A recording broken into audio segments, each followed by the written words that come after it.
Hello, everyone. This is Rick Thomas. I'm with Daniel Berger. We're doing Life Over Coffee. We're in our new setup here. We're in Daniel's studio. He has been working hard behind the scenes developing this crazy good studio so that we can provide better quality videos for you. Daniel, good job on this. This looks really great. Yeah, we are blessed for sure. And so we're going to be doing a series. We'll be doing them here from our new studios from this point forward. Unless we're live, we just came back from Sarasota, Florida, where we did a conference. You've heard about that.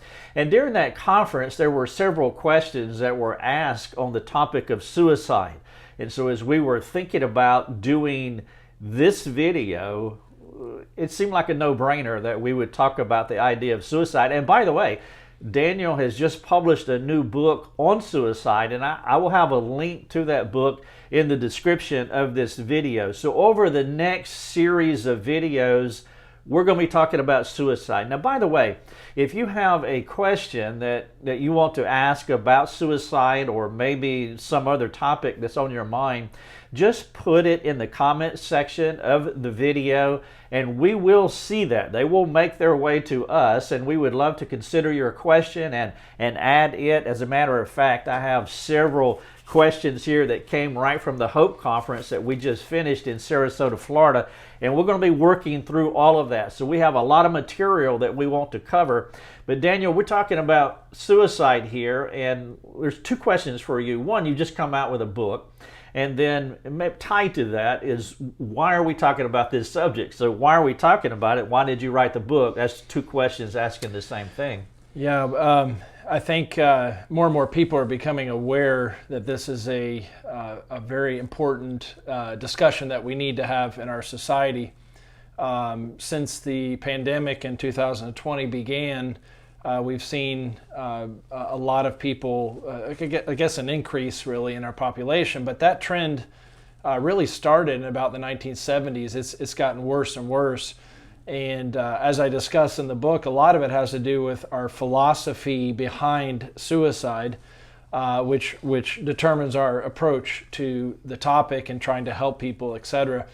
And then, as we'll, I'm sure, talk about in other videos, the whole indoctrination in relationships is a huge influence that we're missing somehow in talking about it. So this is a very necessary discussion that we're not having. So when you say the philosophy behind suicide, what do you mean by that? I mean the viewing suicide as caused in something biological. Okay. Second of all,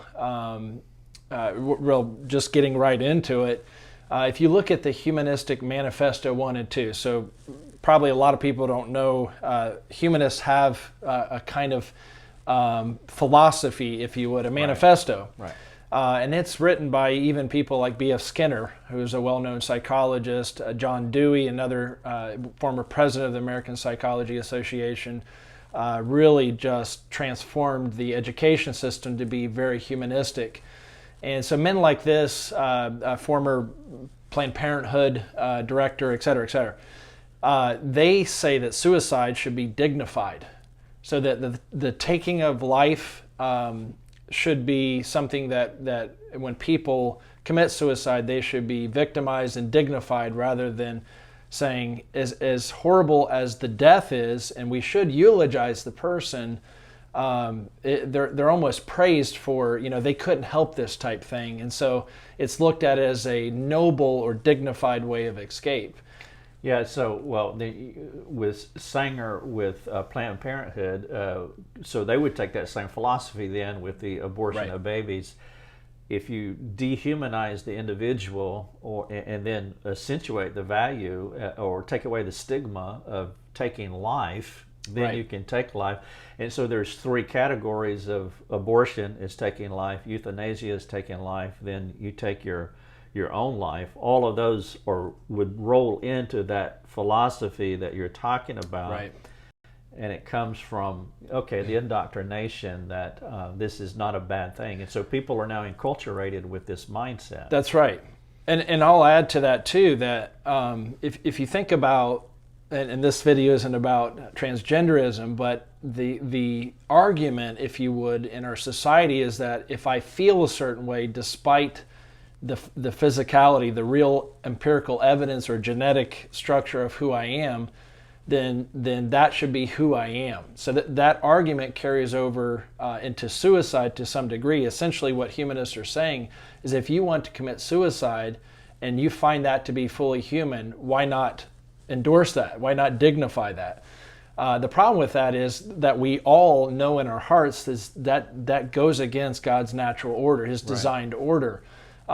It is a repulsive and even a head-scratching thing. If you read secularists, they're like, there's no rationale to this. We look at this as a disease because it doesn't make sense to us.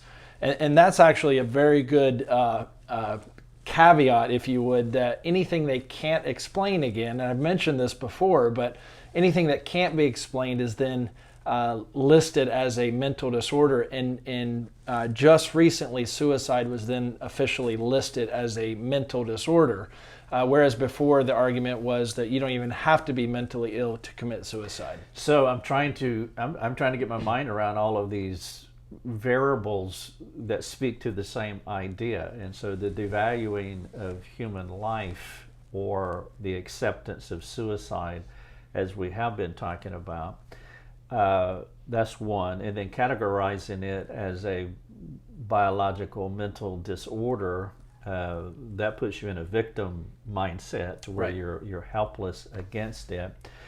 Implied in what you're saying in Romans 2, the Gentiles who do not have the law do the things contained in the law, and so our conscience tells us that this is wrong, but what they are doing is dulling the conscience so that our inner voice is not speaking out against this, that it's a problem because of all these variables that's coming in and tamping down our conscience. There's two other areas where I was thinking about as well, is the gratuitous violence that we see in movies, or the Marvel type movies, to where bodies and lives are so expendable that there's a whole generation, 2 generations, that have grown up in this worldview that life is just easy come, easy go. And so now that's another variable. And then the other one I was thinking about, of course, is social media. In 2011, there was a significant spike in this area of transgenderism as well as suicide. But I also know that there are individuals and groups that are very militant on these social media platforms where they advocate for their causes, whether it's suicide, transgenderism, or whatever. And because the culture, primarily, I mean, all of us do it, but really the younger generation, that's where they get their news. That's right. That's where they go.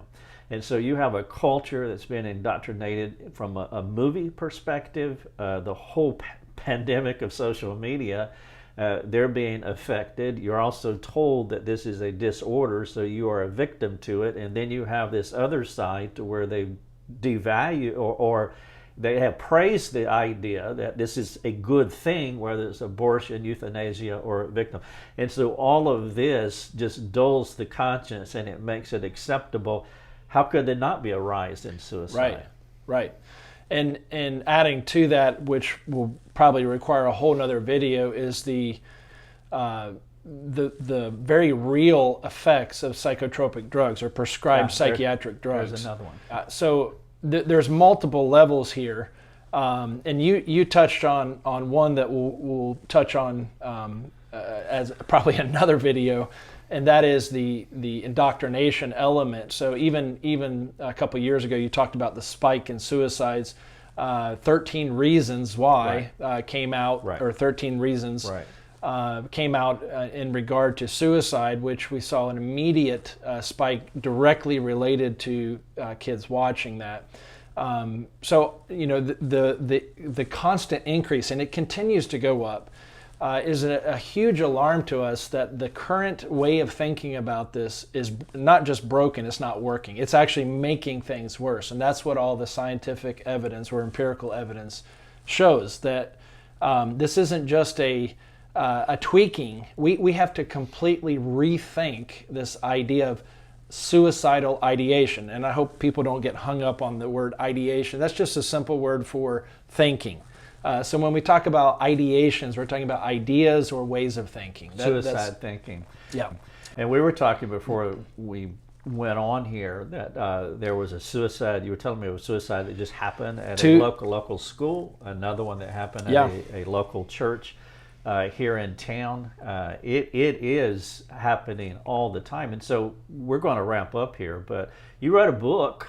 What's the title of your book? The title of the book is Suicidal Ideation, a Biblical Perspective for Counselors. And I emphasize for counselors, and that includes parents, pastors, clinicians, physicians, biblical counselors, secular even. I would encourage you to look into this.